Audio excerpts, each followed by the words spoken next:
একদিকে মায়েদের হাতে ফ্যামিলি কার্ড, আর একদিকে মায়েদের গায়ে নিজের হাত। হুঙ্কার দিয়ে ক্ষমতার কোনো খবর নাই, মনে হয় যেন এখনই ক্ষমতার দাপটে অস্থির।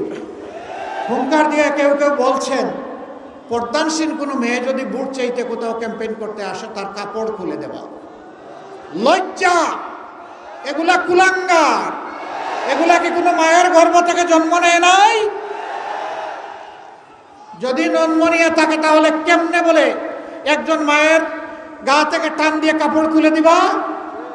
আপনারা দেখেছেন শুধু বুট চাওয়ার অপরাধে একজন পর্দাসীন মায়ের পেটে লাথি দিয়েছে। নতুন রিন গভীর থেকে পরিষ্কার করে কাপড়কে রাখে নতুনের মতো উজ্জ্বল। নতুন রিন অ্যাডভান্স পাউডার। মায়ের মর্যাদা কখন শিখবা? পরিবার কোনো ভদ্রতা শিখায় নাই?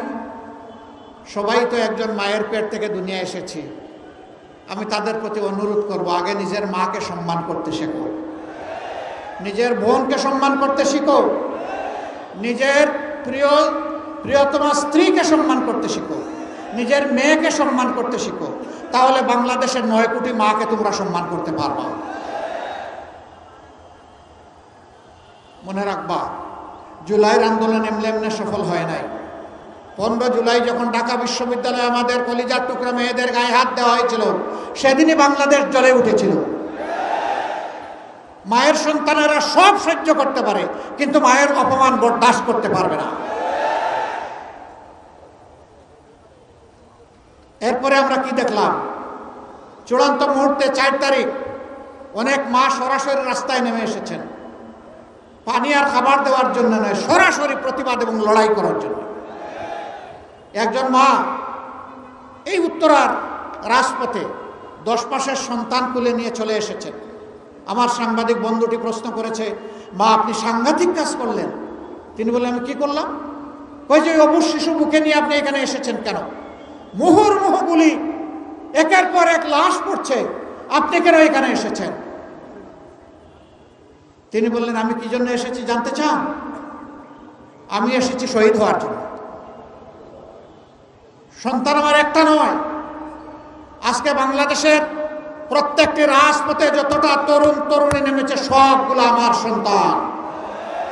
আমি তাদেরকে সাহস জোগাতে এসেছি।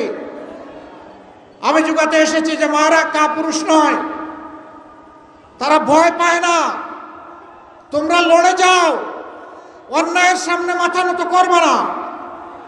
তোমরা নিজে মাথা উঁচু করে প্রয়োজনে শহীদ হও, আর এই জাতির মাথা উঁচু করে দাও। সেই মাকে অপমান করেন। সেই মায়েরা ঢাকা বিশ্ববিদ্যালয়ের রাজপথে লড়াই না করলে অনেকের আজকে চিৎকার দেওয়ার সুযোগ হতো না, হুমকি দেওয়ার সুযোগ হতো না। জেলে একসাথে ছিলাম অনেকের সাথে, অনেকে হিসাব করছিলেন 29 সালের নির্বাচন নিয়ে। 26 সালের নির্বাচনে এসে এখন হুঙ্কার দিচ্ছেন, আমার মাকে অপমান করছেন। জোড় হাতে অনুরোধ করি, তওবা করে এই কাজ থেকে ফিরে আসুন। মায়েদের কাছে ক্ষমা চান প্রকাশ্যে, আল্লাহর কাছে ক্ষমা চান। আল্লাহ চাইলে ক্ষমা করে দিবেন, মারা চাইলেও তারা ক্ষমা করে দেবেন। কিন্তু যদি এই কাজ অব্যাহত রাখেন তাহলে মনে রাখবেন, স্বৈরশাসকের গুলিকে যারা পরোয়া করে না, সেই মায়ের সন্তানেরা মায়ের কোনো অপমান সেইভাবে সহ্য করবে না।